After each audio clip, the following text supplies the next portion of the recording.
91 വയസ്സുള്ള college of കാർഡിനൽസിന്റെ ഡീനായ ഇറ്റാലിയൻ ബിഷപ്പ് ജിയോവന്നി ബാറ്റിസ്റ്റ ആയിരിക്കും മൃത സംസ്കാര ചടങ്ങുകൾക്ക് നേതൃത്വം നൽകുക. ഫ്രാൻസിസ് മാർപ്പാപ്പ കാലം ചെയ്തു. 88 വയസ്സായിരുന്നു.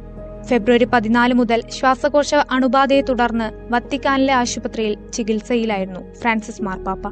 ശ്വാസതടസ്സം അനുഭവപ്പെട്ടതിനെ തുടർന്നായിരുന്നു 88-കാരനായ പാപ്പയെ ആശുപത്രിയിൽ പ്രവേശിപ്പിച്ചത്. തുടർന്ന് നടത്തിയ പരിശോധനയിൽ അദ്ദേഹത്തിന്റെ 2 ശ്വാസകോശങ്ങളിലും ന്യൂമോണിയ ബാധിച്ചതായി കണ്ടെത്തിയിരുന്നു. കഴിഞ്ഞ 2 വർഷത്തോളമായി പോപ്പ് ഫ്രാൻസിസിന്റെ ആരോഗ്യനില മോശമായിരുന്നു. ചെറുപ്രായത്തിൽ തന്നെ അദ്ദേഹത്തിന് പ്ലൂറസി എന്ന ശ്വാസകോശത്തിന്റെ ആവരണത്തെ ബാധിക്കുന്ന അസുഖം ബാധിച്ചതിനെ തുടർന്ന് ശ്വാസകോശത്തിന്റെ ഒരു ഭാഗം നീക്കം ചെയ്തിട്ടുണ്ട്. 2013 ഫ്രാൻസിസ് മാർപ്പാപ്പ ആ ചുമതലയേൽക്കുന്നത്. ബെനഡിക്ട് 16 മാർപ്പാപ്പ രാജിവെച്ചതിനെ തുടർന്നായിരുന്നു അത്. മാർച്ച് 13 ഇറ്റാലിയൻ സന്യാസിയും കവിയുമായ വിശുദ്ധ ഫ്രാൻസിസ് ഓഫ് അസീസിയുടെ സ്മരണാർത്ഥം ചേർന്ന പേപ്പൽ കോൺക്ലേവിന് ശേഷം പോപ്പ് ബെനഡിക്റ്റിന്റെ പിൻഗാമിയായി അദ്ദേഹം തെരഞ്ഞെടുക്കപ്പെട്ടു. പരമ്പരാഗതമായി കാമർലെങ്കോ എന്ന മുതിർന്ന വത്തിക്കാൻ ഉദ്യോഗസ്ഥനാണ് മാർപ്പാപ്പയുടെ മരണം സ്ഥിരീകരിക്കുക. നിലവിൽ ആ സ്ഥാനം ഐറിഷ് വംശജനായ കർദിനാൾ കെവിൻ ഫാരലാണ് വഹിക്കുന്നത്. കർദിനാൾ ഫെറൽ മാർപ്പാപ്പയുടെ മൃതദേഹം അദ്ദേഹത്തിന്റെ സ്വകാര്യ ചാപ്പലിൽ സന്ദർശിക്കുകയും തുടർന്ന് അദ്ദേഹത്തിന്റെ പേര് വിളിക്കുകയും ചെയ്യുമെന്ന് പരമ്പരാഗത ചടങ്ങുകളെ അനുസ്മരിച്ച് പല റിപ്പോർട്ടുകളും സൂചിപ്പിക്കുന്നു.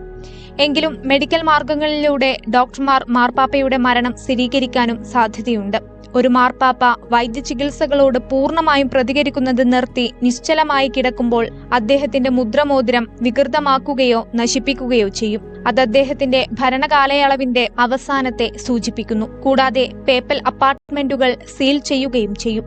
മാർപ്പാപ്പയുടെ മരണം വത്തിക്കാൻ ഔദ്യോഗിക പ്രസ്താവനയിലൂടെ ലോകത്തെ അറിയിക്കുന്നതിന് മുൻപായി മുതിർന്ന സഭാ നേതൃത്വത്തിന്റെ ഭരണസമിതിയായ കോളേജ് ഓഫ് കാർഡിനൽസിനെ കാമർലെങ്കോ അദ്ദേഹം മരിച്ചതായി അറിയിക്കും.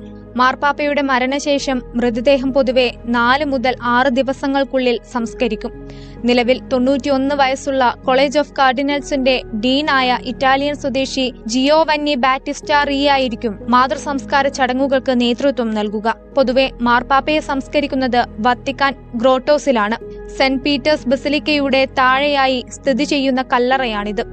എന്നാൽ റോമിലെ തന്റെ പ്രിയപ്പെട്ടതും ഏറ്റവും കൂടുതൽ ആളുകൾ സന്ദർശിക്കുന്നതുമായ സാന്താ മരിയ മാഗിയോർ ബസിലിക്കയിൽ അന്ത്യവിശ്രമം കൊള്ളാനാണ് ആഗ്രഹിക്കുന്നതെന്ന് 2023 നൽകിയ ഒരു അഭിമുഖത്തിൽ ഫ്രാൻസിസ് മാർപ്പാപ്പ പറഞ്ഞിരുന്നു.